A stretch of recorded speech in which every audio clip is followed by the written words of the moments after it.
یکم محرم الحرام آپ سب جانتے ہیں، امیر المومنین خلیفۃ المسلمین، انتخاب خدا اور مراد مصطفیٰ حضرت سیدنا عمر فاروق رضی اللہ تعالیٰ عنہ کا یوم شہادت۔ اسی تعلق سے آج کچھ باتیں آپ کی بارگاہ میں خراج عقیدت پیش کرنے کے لیے عرض کی جائیں گی۔ اللہ تعالیٰ نے ارشاد فرمایا ہے کہ جو لوگ اللہ کا نام لے کے ڈٹ جاتے ہیں، اللہ تعالیٰ پھر ان کے سارے خوف اور سارے غم دور فرما۔ لوگ دنیا کے لیے ڈٹتے ہیں، ذاتیات کے لیے ڈٹتے ہیں، مفادات کے ڈٹتے ہیں۔ تو نے میرے پیسے دبائے ہیں، میں دیکھتا ہوں تو کیسے نہیں دے۔ تو میری زمین پہ قبضہ کرنا چاہتا ہے، میں دیکھتا ہوں تو کیسے قبضہ کر۔ تو نے میرے ساتھ فلاں زیادتی کی ہے، میں تجھے بدلہ لے کے بتاؤں گا، تو ابھی مجھے جانتا نہیں۔ لوگ ذات کے لیے۔ رب قرآن مجید میں فرماتا ہے ان الذین قالوا ربنا اللہ ثم استقاموا، وہ لوگ جنہوں نے کہا کہ اللہ ہمارا رب ہے اور پھر وہ اس پر ڈٹ گئے، فلا خوف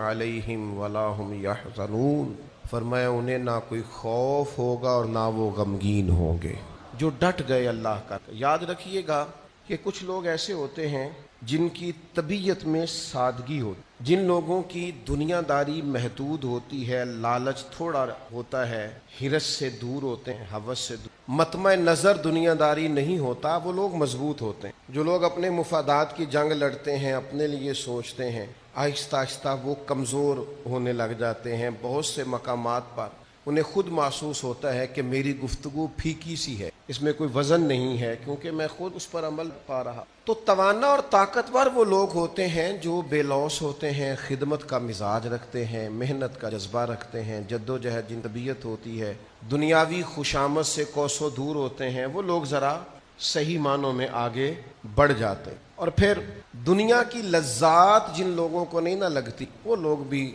بے خوف ہوتے ہیں، لذتیں لگ جاتی ہیں، کھانے کا چسکا، اچھا لگنے کا شوق، بہترین لباس کی خواہش، اچھی گاڑی، اچھا موبائل، اچھا گھر، اچھی، یہ لذات ہیں، دنیا کی لذتیں لگ جاتی ہیں بند۔ جن لوگوں کو یہ لذت لگ جاتی ہے نا، وہ پھر عبادت کی لذت نہیں لے پاتے، وہ یاد خدا کی لذت نہیں لے پاتے، سجدوں میں جمتی نہیں پیشانیاں ان کی الا ماشاءاللہ، تلاوت قرآن مجید کے ساتھ ان کا وہ لب و لہجہ نہیں ہوتا، چونکہ یہ ایک الگ ذائقہ ہے، یہ بھی ایک ذائقہ ہے پورا دنیا داری کی لذات۔ یہ جب پورے طور پر ہیوی ہو جاتی ہیں، ہمارے ایک استاد کہا کرتے تھے، کہتے تھے میں اپنے بچوں سے بھی کہتا ہوں اور اپنے شاگردوں سے کہتا ہوں کہ جس آدمی کے بال ہی سارا دن ٹھیک نہیں ہوتے، اس نے کوئی کام کیسے کرنا؟ سارا دن تو اس نے آئینے کے سامنے کھڑے ہو کے گزار دیا، تو کیا کرے؟ دنیاوی لذتیں جن لوگوں کو لگ جاتی ہیں، ان کے لیے بھی بہت ساری چیزیں مشکل ہوتی۔ اور پھر خوف خدا اور فکر آخرت، یہ اگر طبیعت میں پیدا ہو، خوشام اپنی تعریف تحائف اچھے نہیں لگ، اسے دنیاوی آسائشیں اچھی نہیں، وہ نئی چیز خرید کر بے چین رہنے لگے، خوف خدا۔ اور پھر میرے بھائیوں اور بھی جن لوگوں کی پسند ان کا دین ہو جاتا ہے اور جو دین پر ڈٹ جاتے ہیں، وہ متاثر نہیں ہوتے۔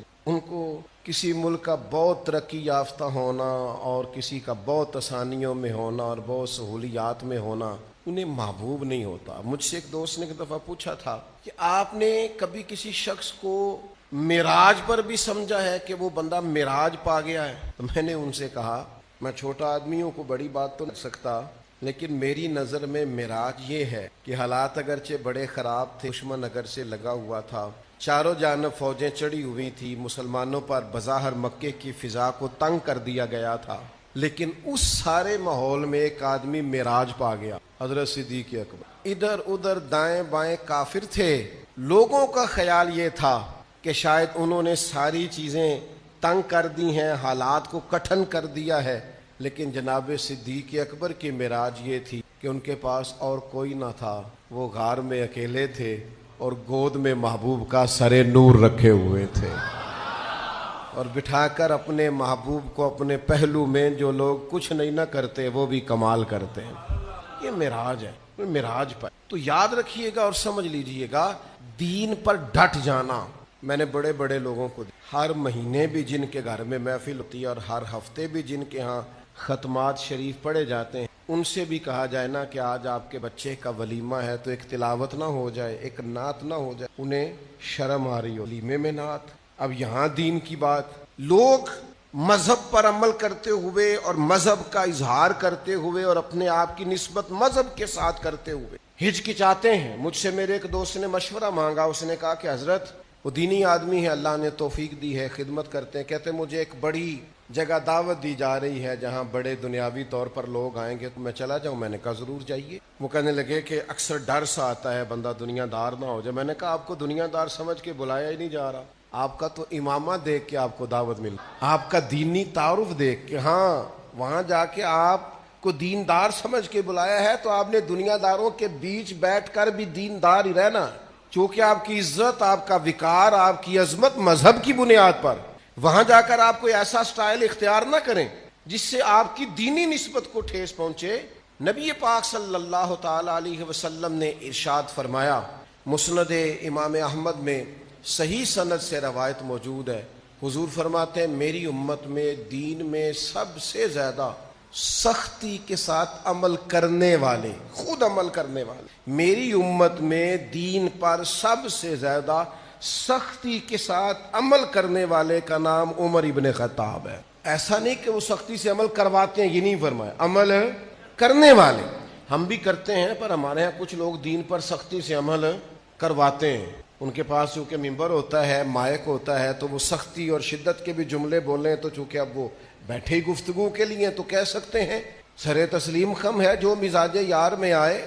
لیکن سیدنا عمر اپنی ذات کے تعلق سے سختی کے ساتھ دین پر عمل کرنے والے، اور اتنا عمل کیا، پھر جب امیر المومنین بنے تو پھر عمل کروایا، اور اتنا سخت عمل کروایا حضرت عمر نے کہ حضرت عبداللہ ابن مسعود فرمایا کرتے تھے عمر تو اسلام کا مضبوط قلعہ ہے، مضبوط دیوار ہے۔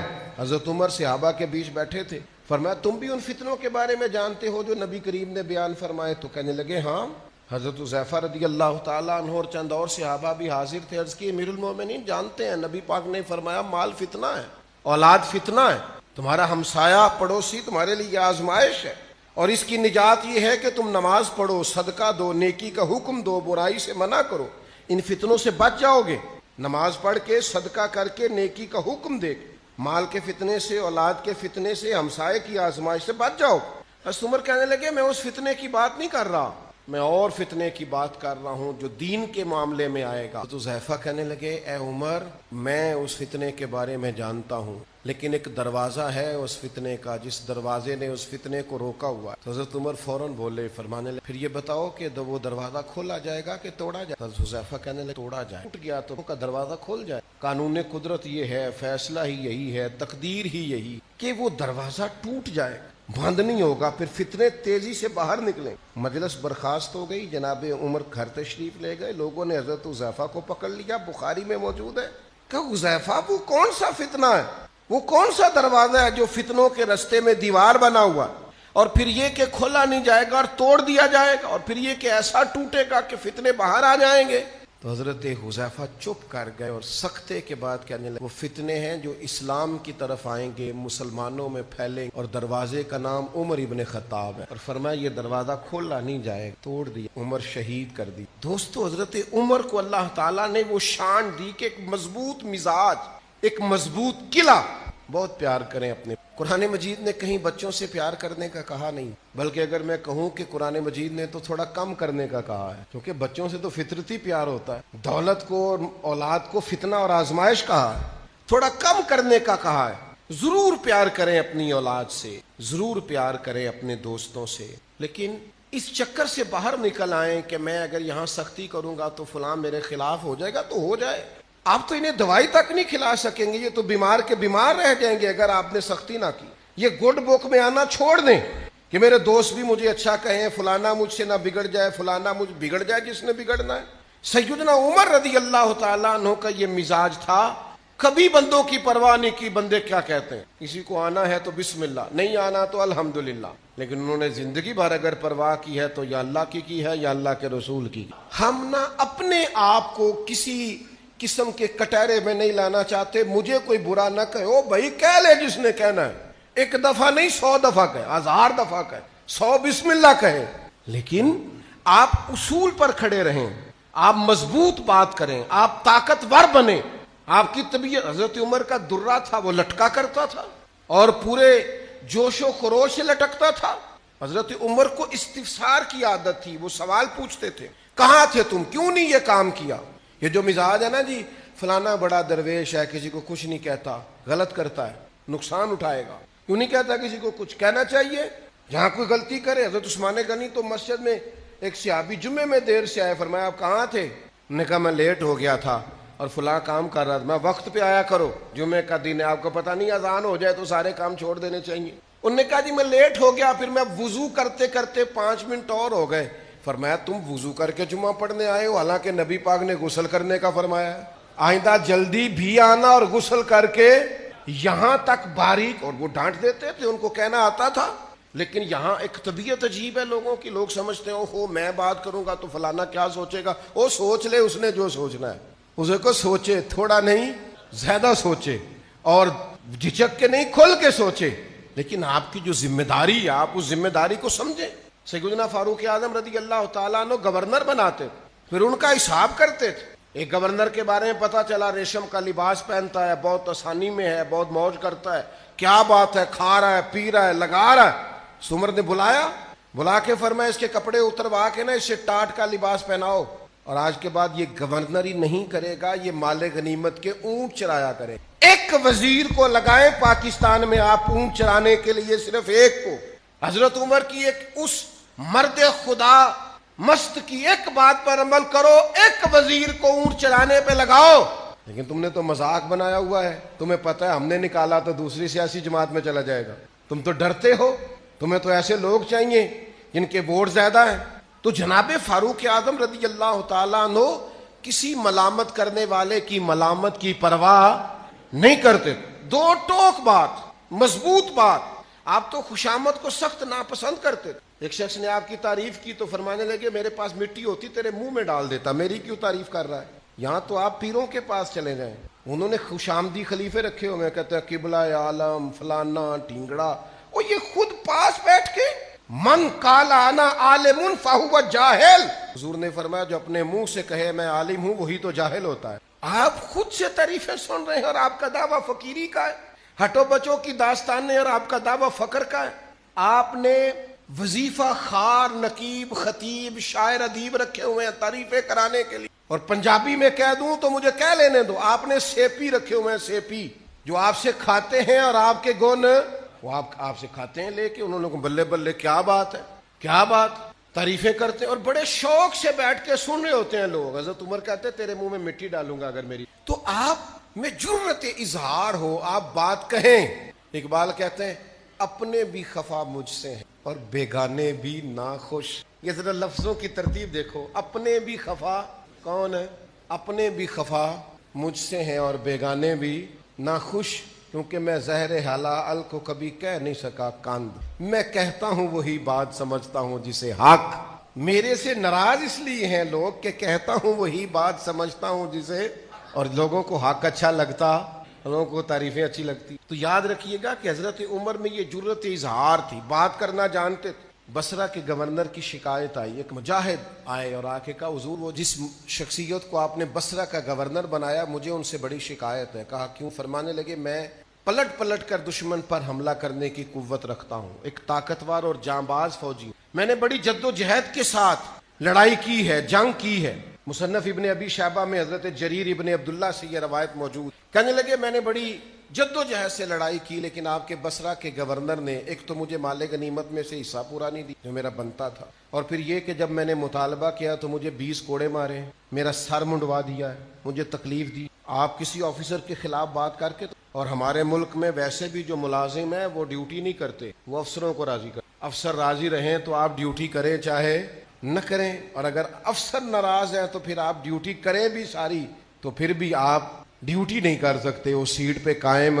یہ چلتا ہے ہمارے سرکاری اداروں میں اللہ ماشا۔ اس نے کہا جی ایک تو میرے ساتھ زیادتی ہوئی، مجھے مال غنیمت نہیں دیا گا، اور اگر میں نے بات کی تو پھر آپ کو پتا ہے جس کی بات کریں بگڑ جاتا ہے، تو پھر مجھے کوڑے لگے 20 اور میرا سر منڈوا دیا، اور یہ بال میں آپ کے پاس لے کے آیا ہوں۔ حضرت عمر فاروق رضی اللہ تعالیٰ عنہ نے گورنر صاحب کو خط لکھا، اور یہ ذرا جرأت دیکھو سیدنا فاروق اعظم۔ آپ فرمانے لگے بات میں نے سن لی ہے، گواہیاں میں نے منگا لی ہیں، پتہ میں نے کر لیا ہے، معلومات مجھے ہو گئی ہے، جو یہ بندہ کہہ رہا ہے بات بالکل ٹھیک ہے۔ اب میں آپ سے کہتا ہوں کہ آپ کو بدلہ دینا ہے، سر بھی منڈوانا پڑے گا، میں آپ کو صحیح سند سے روایت سنا رہا ہوں مصنف ابن ابی شیبہ سے، یعنی گورنر کا سر مونڈا جائے گا ایک عام آدمی کے لیے؟ اتنی جرت تو آپ چھوٹے سے افسر کے لیے نہیں کر سکتے۔ فرمایا سر بھی آپ کا مونڈا جائے گا، 14 کوڑے بھی لگیں گے، بس آپ یہ بتا دیں کہ آپ نے اس کے ساتھ یہ جو سارا کچھ کیا یہ اکیلے میں کیا کہ لوگوں کے سامنے کیا؟ اگر اکیلے میں کیا ہے تو سزا تنہائی میں اکیلے میں، اور اگر سب کے بیچ کیا ہے تو سزا بھی سب کے بیچ ملے گی۔ حضرت فاروق اعظم نے اس شخص کو دیا، رکا، بھیجے 7 لوگ، وہاں جا کے گورنر صاحب کو بھرے مجمع میں جب لوگوں کے بیچ اس شخص نے کہا آئیے میں آپ کا سر مونڈنے لگا ہوں، اور جب اس نے اس طرح پکڑا سر مونڈنے کا سامان اٹھایا، لوگ کہنے لگے یار غلطی ہو گئی چل معاف کر دے۔ کہنے لگا کیوں معاف کروں؟ گویا وہ زبان حال سے کہہ رہا تھا، وجد میں کہہ رہا تھا کیسے معاف کروں، یہ عام حکومت نہیں، یہ رسول اللہ کے خلیفہ کی حکومت ہے، خلیفہ برحق کی حکومت ہے، یہاں کسی غریب پر کوئی زیادتی ہو سکتی نہیں ہے۔ اس نے کہا کہ میں نہیں معاف کرتا، میں قصاص لوں گا، بدلہ لوں گا۔ قربان جائیں اس گورنر کی عظمت پہ۔ اس نے کہا یار تم نہ بول، زبان حال سے کہنے لگے تم نہ بات کرو، میری واقعی غلط۔ گورنر صاحب ممبر سے اترے، کرسی سے اترے اور زمین پہ سر سے پگڑی اتاری، فرمایا تو لے یار اتار میرے سر کے بال۔ اور جب وہ زمین پہ بیٹھ گئے تو پھر وہ شخص تڑپ گیا، پھر اس کا کلیجہ ذوق شوق سے گویا پھٹنے کے قریب آئے، کہنے لگا اللہ تو گواہ ہو جا، مجھے میرا قصاص گویا مل گیا ہے، میں تیری رضا کے لیے اسے معاف کرتا۔ اس میں آپ اس مزدور کا بھی، اس غریب کا بھی کمال سمجھیں جو ڈر کے سہم کے اندر نہیں بیٹھا۔ اس کو حقیقی جمہوریت کہتے ہیں، یہ اصل آزادی رائے۔ جا کر کے بادشاہ وقت، حکومت وقت کے ساتھ بات کرنا، اور امیر وقت سے کہا کہ میرے ساتھ زیادتی ہوئے، جرت اظہار۔ اور پھر کمال دیکھیے امیر المومنین کا سزا بھی، سارے لوگ حق کو قبول کرتے نہیں ہیں، غلطی دلیر لوگ مانا کرتے ہیں، غلطی جرت مند لوگ مانا کرتے ہیں۔ اپنے اندر کمزوری ہو تو کوئی خاص آدمی ہوتا ہے جو اپنی کمزوری کا احساس اور اقرار کرے۔ قربان اس گورنر کی شان پر بھی جنہوں نے کہا میں بدلہ دے کے مثال قائم کروں گا۔ اپنے اندر یہ ساری چیزیں پیدا کرنے کی ضرورت ہے، صرف ہمیں بدلے لینے نہیں۔ اگر ہماری غلطی ہے تو ہمیں پھر تھوڑا کٹہرے میں آنے کی بھی عادت ہونی چاہیے، زمین پر بیٹھنے کا بھی ہمارے اندر پھر حوصلہ ہونا چاہیے۔ لیکن ہم کہتے ہیں ہم نہیں باقی ساری دنیا۔ تو حضرت عمر کو اللہ نے یہ کما، اور پھر ایسا ہی نہیں فیصلہ کر دے۔ ہمارے وہ جو دیسی ماحول میں پنچایت میں لوگ ہوتے تھے نا، ان کا اثرات بھی سچا ہونے کے لیے دلیل کی زیادہ ضرورت نہیں ہوتی، بس جڑا فوج صاحب کے پاس، وکیل صاحب کے پاس پہلے چلا نا پہلے، اور اس نے اپنی بات سنا لی ہے، تو میں نے یہ کہتا بھی لوگوں کو سنا ہے کہ تو نہ پہ آئے تھے آپ ہی آیا، لہذا چونکہ نے میری شان مان لیا تو فیصلہ اسی کے حق میں پہلے آیا۔ مزاج ہوتا حضرت عمر رضی اللہ تعالیٰ عنہ فیصلہ کرتے تو بات کی گہرائی میں اترنے کی عادی، گہرائی میں تھوڑا سا نا، جب تک آپ دوسرے کی بات نہ سن لے، رائے نہ قائم، فوراً فیصلہ نہ کر لیں سنی سنائی بات پہ، بندہ کوئی نہ۔ اور یہ اتنے پراپوگنڈے مشہور ہو، ایک طرف بات سنتے ہیں نا ہم، آپ نے 100 جگہ پہ یہ مسئلہ سنا ہوگا کہ جڑا عمرہ کر لے ہوتے تھے آج فرض ہو، آپ ساری دنیا کو BBA کیا نوجوان ہے، مجھے جانتا، امید سے سچاند گرہن ہو گیا، پڑھا لکھا آدمی ہے، تو مجھے کہنے لگا اس جگہ الجھ گئی، قوم کہاں پھنس گئی، کوئی کہیں نہیں، اسے آرام کرنے تو بیٹھنا نہیں، تو آپ کن توہمات میں الجھ گئے؟ تصویر کا دوسرا رخ تو دیکھیں، مسئلے کی تحقیق تو کریں۔ حضرت عمر کے پاس BBA آ گئی، ہم ایک طرفہ بات سنتے ہیں، یک طرفہ، اور یک طرفہ بات سن کے ذہن بنا لیتے ہیں، اور پھر جب جو اس طرح کا مسئلہ ہوتا ہے، اس طرح کا، ذرا غور کیجئے گا، کہے کسی سے فلاں آدمی نے مجھے تنگ کیا ہے، تو بات بندے کی مانی جائے گی، بندہ جتنا مرضی معزز ہو، کہتے ہیں فلاں کہہ گئی۔ اتنا خوفناک حالات ہیں، لوگ تصویر کا دوسرا رخ دیکھتے ہی نہیں، الجھے بکھرے بکھرے روز و شب دیکھے گا کون؟ لوگ تیرا جرم دیکھیں گے، سبب دیکھے گا کون؟ لوگ دلیل ہی نہیں پوچھتے، کہتے ہیں نہیں فلاں کہہ گیا۔ BBA آ گئی حضرت عمر کے پاس، آ کے کہنے لگی میرا شوہر بڑا تنگ کرتا ہے، بڑی تکلیف دیتا ہے، بڑی آزمائش میں ہوں، بڑا ظالم ہے۔ فرمانے لگے، اس نے کہا حضرت عمر کہنے لگے ان کا صحابی ہے، نیک۔ 2 آدمی اور تھے، ان کو بلایا، فرمایا تم ابو سلمہ کو جانتے ہو؟ حضور کیسا ہے؟ کہا حضور کیا بات، کیا نفیس انسان، یہ کس کے بارے میں بات، اور ان کی اپنی بیوی۔ اب قریب بیٹھے لوگ تو سمجھیں گے کہ جب اپنی بیوی کہہ رہی ہے تو مسئلہ تو ہوگا۔ حضرت عمر رضی اللہ تعالیٰ عنہ نے فوراً ایک شخص کو بھیجا، فرمایا ابو سلمہ کو بلا کے لاؤ۔ وہ آئے، اہلیہ بیٹھی تھی، آپ نے فرمایا تیری شکایت کا؟ ابو سلمہ کہنے اتنا خوشحال اس کے خاندان اور علاقے میں کتنا میں نے اتنا اچھا لباس، اور کوئی آج کچھ بیویاں یہ بھی کہ وہ کپڑے لے کے دین نال کی خرچہ ساری دنیا ہی دیندی ہے بھائی. اگر صحابہ اس کو گنتے تھے تو آپ اس کو معمولی سمجھتے ہیں؟ وہ شمار کر رہے. حضرت ابو سلمہ کہہ رہے سب سے اچھے کپڑے یہ پہنتی, سب سے اچھا کھانا یہ کھاتی, سب سے اچھے گھر میں یہ رہتی. مسئلہ کیا ہے؟ ہاں ازدواجی وظیفہ ادا کرنے میں ذرا کم ہوں, یہاں تک بات ہے. باقی اس کو زندگی کی ہر آسانی اور سہولت میسر ہے. یہ حضرت عمر ہے. حضرت فاروق اعظم نے درہ اٹھا لیا اور اس خاتون سے کہنے لگے تجھے تیری ماں روئے, تو اپنے شوہر کے خلاف بات کرتی ہے, تو اللہ سے نہیں ڈرتی؟ تو مالک کا خوف نہیں کرتی؟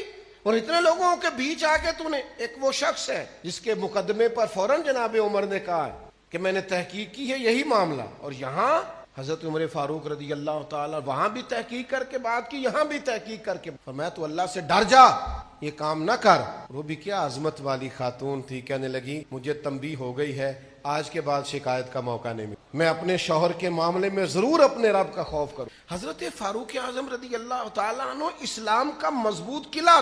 کوئی آدمی اگر ناجائز بات کرتا تو روکتے, کسی پر ظلم ہوتا تو روکتے, کہیں زیادتی ہوتی تو. حضرت عمر نے اپنے گورنروں سے کہا تھا تمہیں گورنر اس لیے نہیں بنایا گیا کہ تم لوگوں کی پشتوں پر درے برساؤ یا ان کی زمینوں پر قبضہ کرو, تمہیں تو اس لیے گورنر بنایا گیا ہے کہ تم سنت اور شریعت کا نفع, تمہیں تو اس لیے گورنر بنایا گیا ہے لوگوں کی آسانی کے لیے تم فیصلے. باقی ایک فلسفہ اور ہے حضرت عمر کی کا, کثرت سوالات کے قائل نے بہت پوچھا جائے. آج نہ ہمارے ہاں بس تفصیلات ہی ہو رہی ہیں, ڈبیٹ ہی ہو رہی ہیں, دین سیکھا ہی جا, اس پر تشریحات ہی ہو رہی ہیں. عمل کب ہونا ہے؟ 3 گھنٹے کی تقریر, 4 گھنٹے, 40 سال ہو گئے تقریر کر, 45 عمل کب ہونا؟ کچھ لوگ بڑے ہی سوال جواب کرتے ہیں, پر سوال جواب ہی کرتے ہیں, عمل نہیں کرتے. صحیح مسلم میں حدیث موجود ہے, صحابہ نے سوالات کی جواب دی, لیکن انہوں نے کچھ زیادہ ہی سوالات بعض نوجوانوں نے کر دی. اللہ کے رسول ناراض ہو گئے. مجھے بتائیے کیا کوئی ایسا سوال ہے جس کا میرے نبی کے پاس جواب نہ ہو؟ حضور ہر سوال کا جواب دے رہے, لیکن سوال ہی سوال,